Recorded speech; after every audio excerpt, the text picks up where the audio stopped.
इससे पिछले वीडियो के अंदर हम काफी सारे यहाँ पर कर चुके हैं ऑलरेडी, और यहाँ पर हम 21 के साथ में स्टार्ट कर रहे हैं, तो 20 ऑलरेडी हो चुके हैं। देखिए नेक्स्ट जो यहाँ पर है वो है under a cloud. Under a cloud का मतलब क्या होता है? अंडर सस्पिशन, यानी जब कोई भी पर्सन जो है वो क्या हो, संदेह में हो। ठीक है, तो उसको हम कहते हैं अंडर अ क्लाउड। जैसे हम अंडर द वेदर भी होता है, तो उसका मीनिंग क्या हो जाता है कि जब बीमारी से रिलेटेड है वो, जब आप सिक हो। ठीक है, तो अंडर अ क्लाउड का मीनिंग क्या है? जब क्लाउड के अंदर है तो सस्पिशन है, और वेदर रहेगा तो सिक रहेगा। ठीक है, तो अंडर अ क्लाउड के अंदर जब भी कोई पर्सन होता है तो यानी उसके ऊपर क्या है, शक है, यानी सस्पिशन वाली कोई भी चीज है, इस तरीके से है। तो इसका मीनिंग देखिए यहाँ पर क्या लिखा हुआ है, if someone is under a cloud, अगर कोई क्या है अंडर अ क्लाउड है, they are suspected of having done something wrong. ठीक है, तो ऐसा उनको देखा जाएगा कि उन्होंने कुछ गलत किया है, मतलब चोरी से रिलेटेड हो सकता है, किसी भी तरीके से उनको सस्पिशन में लिया जाएगा। ठीक है, तो देखिए इस तरीके से इनके ऊपर क्या है, लोग डाउट कर रहे हैं, यानी कि संदेह कर रहे हैं एक तरीके से। फॉर एग्जाम्पल के लिए यहाँ पर देख लीजिए, मैंने लिया है एग्जाम्पल यहाँ पे। तो फर्स्ट एग्जाम्पल के अंदर देखिए क्या लिखा हुआ है, she left the company under a cloud. उसने क्या करा, कंपनी छोड़ दिया under a cloud after some money went missing.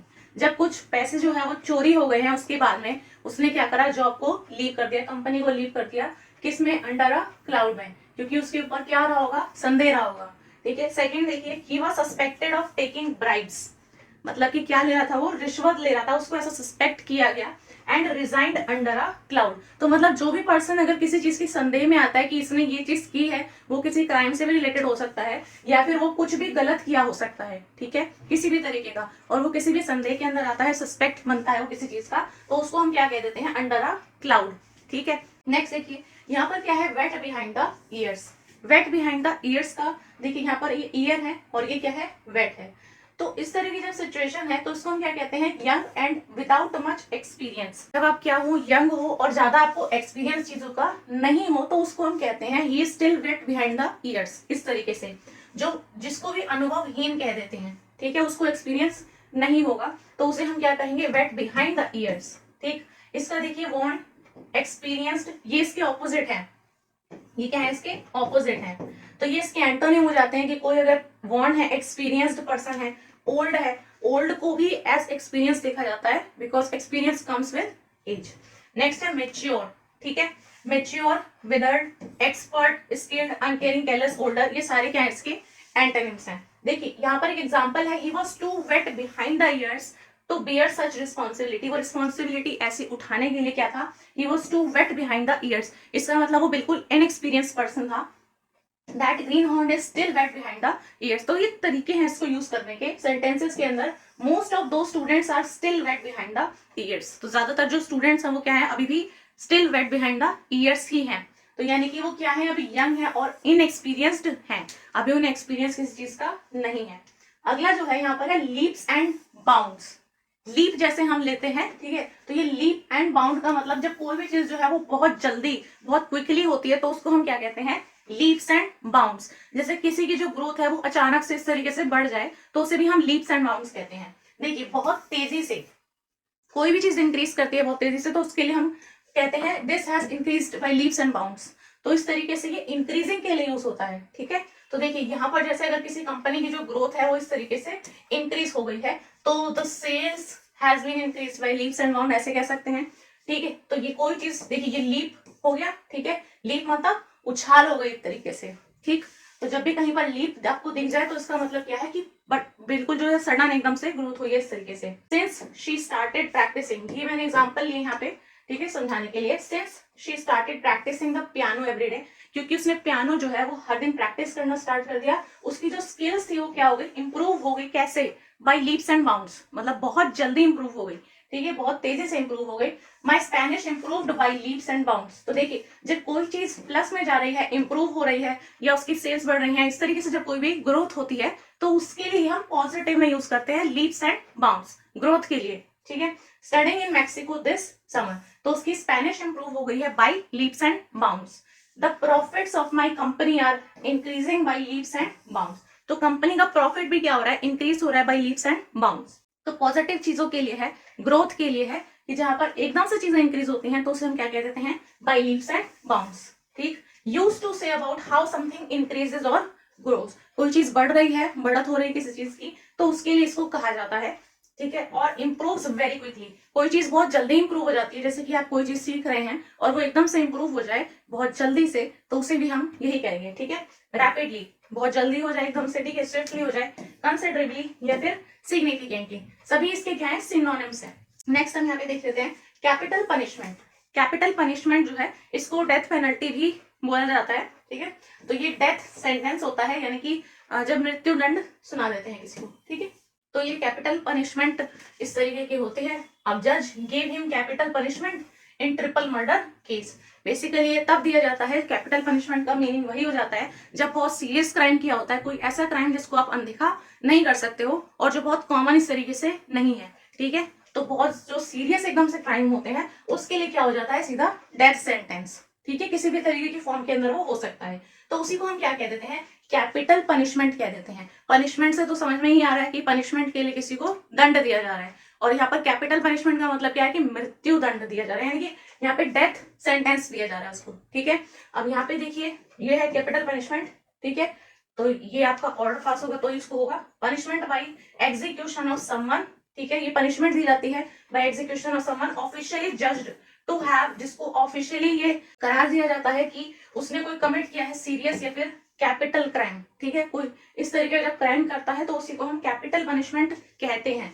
देखिए अ लाइव वायर, जैसे कि वायर होते हैं तो उसमें जो रेड कलर का जैसे वायर होता है ये, तो इसको हम क्या बोल देते हैं, लाइव वायर कह देते हैं। लेकिन यहाँ पर जो लाइव वायर है वो कौन होता है, जो बहुत ज्यादा एनर्जेटिक होता है, बहुत ज्यादा इस तरीके का होता है कि वो बहुत जिंदा दिल एक्टिव इंसान होता है, तो उसी को हम कह देते हैं लाइव वायर। ठीक है, बहुत ज्यादा एक्टिव जो पर्सन होता है उसी को हम कह देते हैं, जो बिल्कुल भी बोरिंग नहीं होता है। बहुत तरीके से इस वर्ड्स को कह सकते हैं, सिनोनिम्स हो जाते हैं उसके।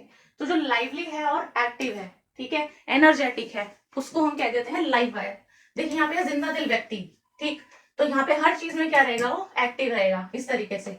सो he is a real live wire that he works for hours without taking a rest. वो मतलब क्या है, सच में लाइव वायर है। क्यों?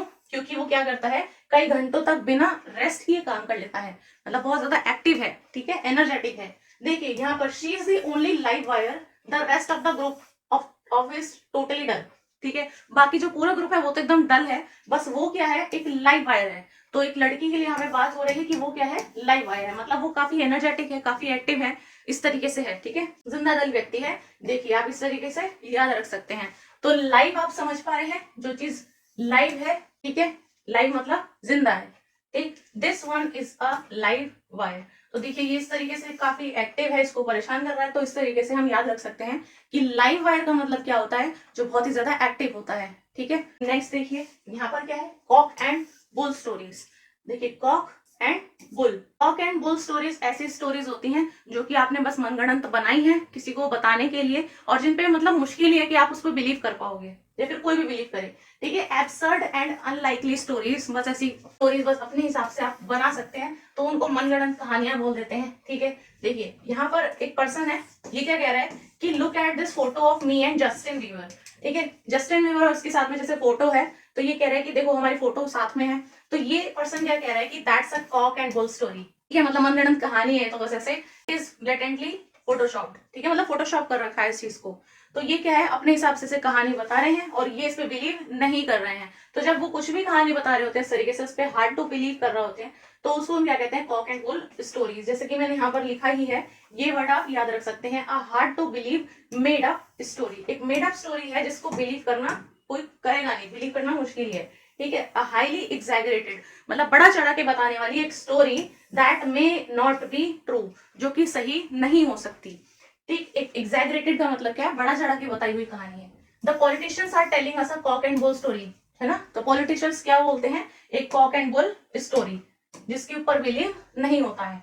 I do not believe what the politicians से, मुझे बिलीव नहीं हो रहा है जो भी वो कह रहे हैं, सिर्फ ऐसे ही मनगढ़ंत अपनी तरफ से कहानियां बोल रहे हैं। सो यहाँ पर देखिए नेक्स्ट एग्जांपल है, he told us some cock and bull story about having lost his money. उसने अपने पैसे खो जाने की एक कैसी मनगढ़ंत कहानी हमको बस सुना दी है। तो ऐसी कहानी जब होती है जो आप बना करके किसी को सुना देते हैं और उस पे जो अदर पर्सन है वो रिएक्ट या फिर बिलीव नहीं करते हैं, तो इस तरह की स्टोरीज को हम क्या कहते हैं, Kock and bull stories. Next देखिए इवनिंग ऑफ लाइफ। तो लाइफ की इवनिंग यानी जो शाम है वो किसको कहते हैं, ओल्ड यानी बुढ़ापा जो होता है उसको हम क्या कहते हैं, ओल्ड एज को क्या कहते हैं, इवनिंग ऑफ लाइफ। ठीक है, तो ओल्ड एज को क्या कहते हैं, बुढ़ापा, उसको हम कहते हैं द इवनिंग ऑफ लाइफ। इसके ऊपर देखिए इस तरह की बुक भी है, आप इससे याद रख सकते हैं। और लाइफ की अगर कोई इवनिंग कह रहा है यानी कि क्या आ रहा है, बुढ़ापा यानी ओल्ड एज। ठीक है, सो देखिए ये क्या है, what parents do for us, ये ले जा रहे हैं स्कूल में, और यहाँ पे and what they get in return, ये ले जा रहे हैं ओल्ड एज होम के अंदर, एंड रिस्पेक्ट योर पेरेंट्स। ठीक, तो आप ऐसे करके चीजों को याद रख सकते हैं। इवनिंग ऑफ लाइफ मतलब क्या है, ओल्ड एज। आगे देखिए यहाँ पर स्ट्रेन एवरी नर्व, स्ट्रेन करना है एवरी नर्व को, तो इसका मतलब आप बहुत ज्यादा हार्ड वर्कर हो। ठीक है, सो टू वर्क वेरी हार्ड, या फिर खून पसीना एक करना। टू स्ट्रेन एवरी नर्व का मतलब क्या है कि आप बिल्कुल कड़ी मेहनत कर रहे हो, खून पसीना एक करके मेहनत आप कर रहे हो। ठीक है, सो ये हार्ड वर्किंग पर्सन है, ये भी हार्ड वर्क कर रहा है। और यहाँ पर देखिए मैंने वर्ड साइड किए हैं, तो ट्राई वेरी हार्ड, जब आप बहुत ज्यादा मेहनत करते हो किसी भी चीज के लिए, हर एक एफर्ट जो भी पॉसिबल एफर्ट है वो सारे एफर्ट्स आप लगाते हो। टू डू वंस बेस्ट, अपना बेस्ट करते हो। कहने के तरीके अलग अलग हैं, लेकिन स्ट्रेन एवरी नर्व का मतलब क्या है कि आप जो है काफी मेहनत कर रहे हो, जो जो आपके पास पॉसिबल एफर्ट्स हैं वो सारी कोशिश आप कर रहे हो उसके अंदर। टॉयल का मतलब भी यही होता है, लेबर का मतलब तो काम करना ही है, और work hard to do something, कुछ करने के लिए हार्ड वर्क करना, तो वो चीज तो है ही। यहाँ पर क्या है, make every effort to just be yourself. देखिए ये सक्सीड कर रहा है इस तरीके से। ठीक है, अलग अलग फील्ड्स के अंदर, तो जो भी इस तरीके की हार्ड वर्किंग चीजें होती हैं उसको हम क्या कहते हैं कि वो स्ट्रेन कर रहा है। स्ट्रेन जैसे हम करते हैं ना चीजों को, तो स्ट्रेन डालना अपनी किस पे, हर एक नर्व के ऊपर, तो आप क्या कर रहे हो, कड़ी मेहनत कर रहे हो। एक नेक्स्ट देखिए यहाँ पर है इन a nutshell. In a nutshell जो है ये भी बहुत कॉमन फ्रेज है, इस तरीके से ये भी यूज होता है जब आप बहुत संक्षिप्त चीज को बता देते हैं। ठीक है, ब्रीफली एंड कंसाइसली। तो ब्रीफली और कंसाइसली का मतलब है जब कोई बड़ी सी चीज है लेकिन आप उसको शॉर्ट में कहना चाहते हो, कि शॉर्ट में बोले तो इस तरीके से है। ठीक, तो इसको हम क्या कहते हैं, संक्षेप में बताना किसी चीज को। तो संक्षेप में क्या बोलते हैं, इन अ नटशेल। ठीक, ये बता रही है इन अ नटशेल। ठीक, it's a complicated story, but ये तो कॉम्प्लिकेटेड स्टोरी है, लेकिन यहाँ पर क्या हुआ है, इन अ नटशेल, अगर मैं नटशेल में बताऊं एक, तो my husband got a new job and we are moving to Greece next month. मतलब बात काफी ज्यादा है, वो काफी बड़ी बात है, लेकिन अगर इन अ नटशेल बताएं तो क्या है कि इसके हस्बैंड की न्यू जॉब है and they are moving to Greece the next month. ठीक है, तो ये छोटी सी चीज हो जाती है कि ओवरऑल अगर आप किसी चीज को बताना चाहते हैं कि सिर्फ इतनी सी चीज है, तो आप शॉर्ट में जब किसी चीज को बताते हैं, संक्षेप में बताते हैं, ब्रीफली बताते हैं, तो उसे ही हम क्या बोलते हैं, in a nutshell. Can you tell me in a nutshell what is your problem. मतलब बड़ा चढ़ा के पूरा एक्सप्लेन ना करके क्या आप शॉर्ट में बता सकते हो कि आपकी प्रॉब्लम क्या है, तो उसी को कहेंगे इन अ नटशेल, आप बता दीजिए। The teacher has explained the students in a nutshell but the innovation is. मतलब टीचर ने क्या करा है, शॉर्ट में बता दिया कि इनोवेशन क्या है स्टूडेंट्स को। देखिए इसके जो मीनिंग है वो ये हो सकता है कि इन समरी, जैसे कि चैप्टर की समरी होती है कि उसके लास्ट में लिख दिया जाता है कि ओवरऑल जो इसके मेन मेन पॉइंट्स हैं वो ये सब है, तो इन समरी, इन शॉर्ट, ब्रीफली भी इसी को कहा जाता है जब आप किसी चीज को शॉर्ट में करके बता देते हैं। ठीक है, क्वेश्चंस के अंदर आपने पढ़ा ही होगा, briefly right a short note on this.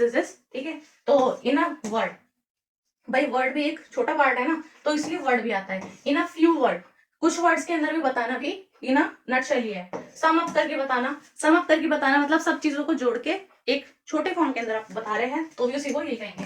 कंसाइसली बताना, कंपैक्टली और कर्टली, ये सारे ही सिनोनिम्स हैं इस चीज के। नेक्स्ट देखिए यहाँ पर है हमारे पास में call in question.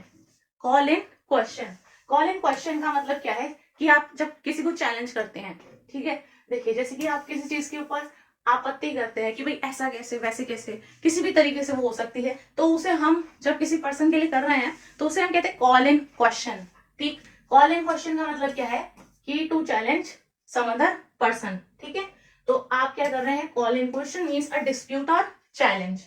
To throw doubt upon, किसी दूसरे के ऊपर आप इस तरीके से डाउट लेकर जा रहे हैं। ठीक है, to call in question, to के साथ में यूज हो रहा है, देखिए to call in question means to challenge. Elders do not like their decision to be called in question. यहाँ पे called in question लिखा है, यहाँ पे call in question लिखा है। ठीक है, तो सेंटेंस के हिसाब से ये फ्रेज तो वही रहेगा call in question का। ठीक है, मीनिंग भी वही रहेगा, बस यहाँ पे चेंज हो गया है called in question by their offsprings।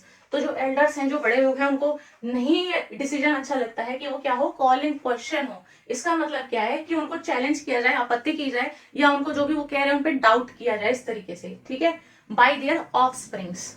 Next देखिए यहाँ पर है, this report calls in question on previous research on the subject. अब ये वाली जो रिपोर्ट है ये सबके ऊपर क्या करती है, एक क्वेश्चन खड़ा कर देती है। इसका मतलब को भी डाउट उसके ऊपर आ जाता है, एक तरीके से ये कह सकते हैं कि जो भी रिसर्च इस सब्जेक्ट पे पहले हुई है उनके ऊपर। ठीक, new studies have called the safety of the drug into the question. इसके अंदर अगर आप देखेंगे तो कॉल द क्वेश्चन एक साथ नहीं लिखा है, जैसे यहाँ पे लिखा है कॉल इन क्वेश्चन एक साथ में, ठीक है, तो यहाँ पे क्या लिखा है, कॉल इन क्वेश्चन एक साथ में लिख के यहाँ पर अलग अलग लिख दिया है, क्योंकि सेंटेंस के अकॉर्डिंग आपको देखना है।